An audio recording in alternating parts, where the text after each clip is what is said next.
আপোনালোক আটাইলৈকে নমস্কাৰ জনাই মই লৈ আহিছোঁ কেইটামান সানমিহলি প্ৰশ্ন। আশা কৰোঁ সকলোৱে মন দি শুনিব। মোৰ আজি প্ৰথম প্ৰশ্ন,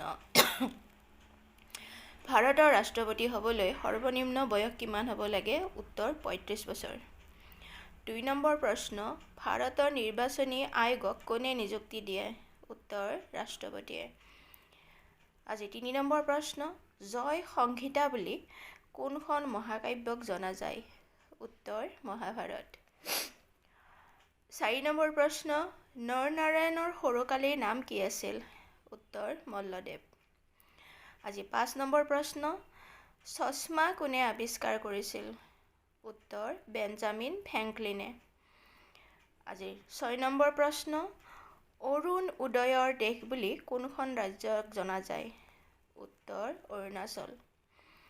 আজিৰ ৭ নম্বৰ প্ৰশ্ন, ভাৰতৰ প্ৰথম নাগৰিক বুলি কাক কোৱা হয়? উত্তৰ ৰাষ্ট্ৰপতিক।